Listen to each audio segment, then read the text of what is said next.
এবারে এসডিএমটির সঙ্গে বরাবর জড়িয়ে আছেন এমন একজন মানুষ, তাকে দু চার কথা বলার জন্য অনুরোধ করছেন মাননীয় সুব্রত দাস।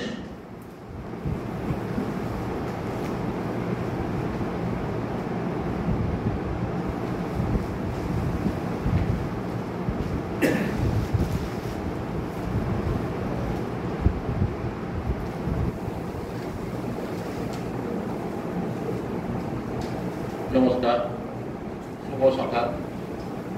উপস্থিত সকল গুণী ব্যক্তিকে আমার প্রণাম।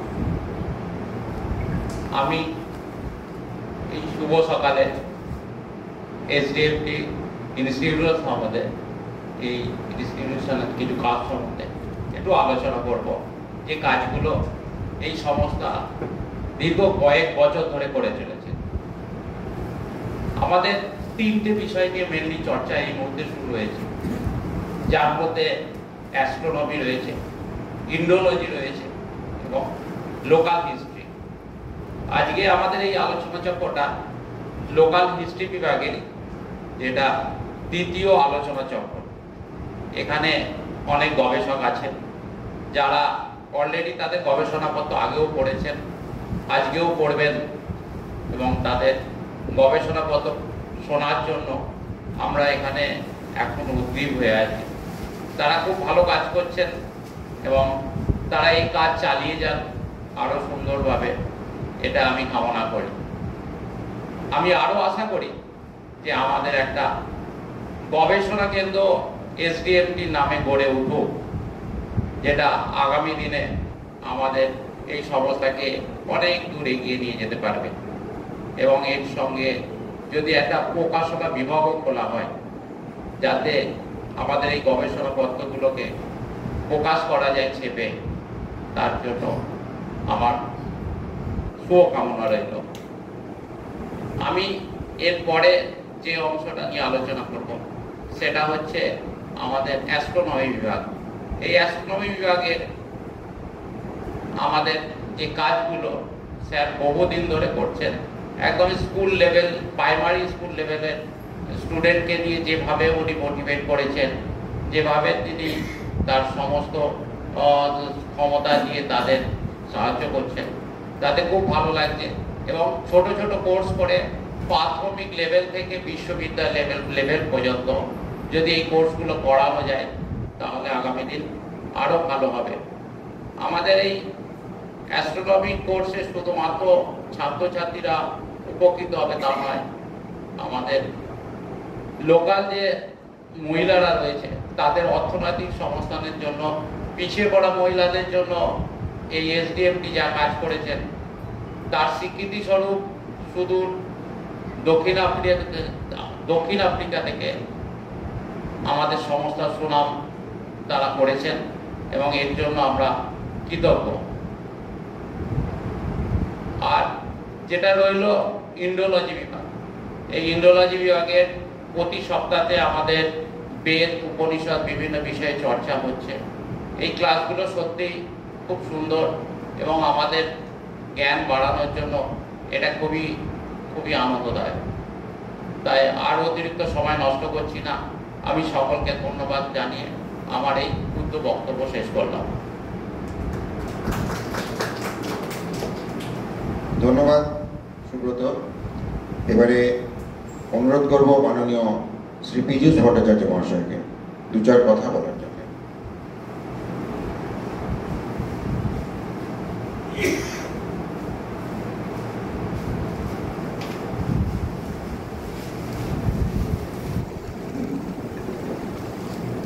প্রথমেই প্রণাম জানাই শ্রী অরবিন্দ এবং শ্রী মাকে।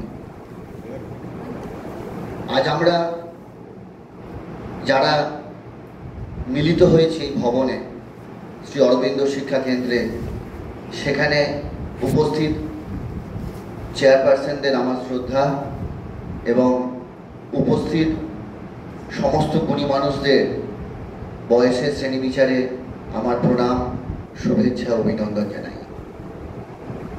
আজকে আমি পীযূষ ভট্টাচার্য, পেশায় শিক্ষক। এসডিএমটি আয়োজিত আঞ্চলিক ইতিহাস চর্চা, মূলত হুগলি জেলার বিভিন্ন ইতিহাস যেগুলো আমাদের কাছে কম বেশি উন্মোচিত অথবা প্রায় অধিকাংশটাই অজানা, সেই সমস্ত বিষয় নিয়ে এসডিএমটি কাজ করে চলেছে। এটি তার দ্বিতীয় পর্যায় বা দ্বিতীয় বাৎসরিক আলোচনা চক্র বলতে পারি। গত বছর এসডিএমটি আয়োজিত আঞ্চলিক ইতিহাস চর্চার একটি আলোচনা চক্রে এখানেই অনুষ্ঠিত হয়েছিল, উপস্থিত থাকতে পেরেছিলাম। এবছরও উপস্থিত থাকতে পেরে আপনাদের সকলের মাঝে নিজেকে ধন্য মনে করছি।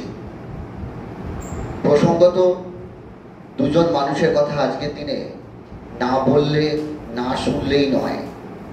প্রথমজন অবশ্যই আমাদের এতদ অঞ্চলের শ্রী অরবিন্দ ভাবধারার পুরোধা অধ্যাপক মাননীয় শ্রী বিশ্বনাথ রায় মহাশয়, যার ইচ্ছায় এবং সোমনাথ বাবুর যোগ্য সহযোগিতায় এসডিএমটি আয়োজন করল আঞ্চলিক ইতিহাস চর্চা। গত বছর আমরা 7 জন গবেষকের মূল্যবান গবেষণাপত্র সেই বিষয়ে আলোচনা শুনেছিলাম এই অঞ্চলে। এছাড়া হিস্ট্রি অফ সায়েন্স অ্যান্ড মেডিসিনের উপর একটি আলোচনা চক্র অনুষ্ঠিত হয়েছিল এসডিএমটির আয়োজনে। সোমনাথবাবুর সম্পর্কে যত বলা যায় ততই কম। আপনারা যারা এখানে উপস্থিত তারা কম বেশি মানুষটিকে চেনেন। ওনার শারীরিক অনেক অসুস্থতা থাকা সত্ত্বেও দুরন্ত প্রাণ শক্তি, কাজ করার এবং মানুষকে টেনে আনার মতো একটা যে আকর্ষণীয় ক্ষমতা বারবার মুগ্ধ করেছে, এবং শত ব্যস্ততা সত্ত্বেও আমরা অনেকেই ওনার টানেই ছুটে ছুটে আসি এবং ওনার সান্নিধ্যে কিছুটা শব্দ শুনতে পাই, কিছু কাজের প্রত্যক্ষদর্শী হতে পারি। এটাই সব থেকে আনন্দের।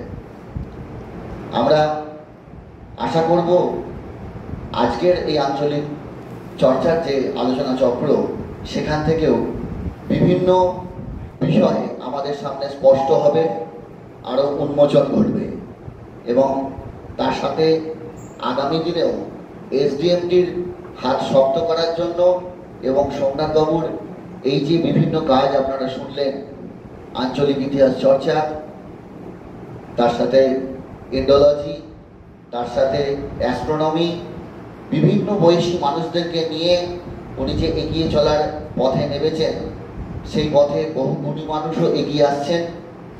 এটাই সব থেকে সাফল্যের।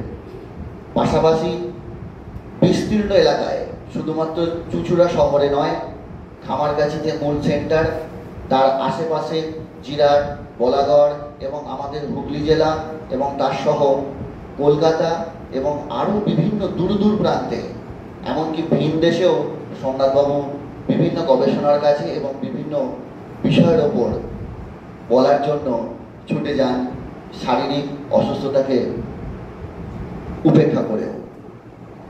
আমরা আশাবাদী আগামী দিনে হুগলি জেলার বিভিন্ন কোণের এই রকম কিছু ইতিহাস যেগুলো আমাদের কাছে অজানা বা অল্প জানা, সেগুলো উন্মোচন ঘটুক এসডিএমটির হাত ধরে।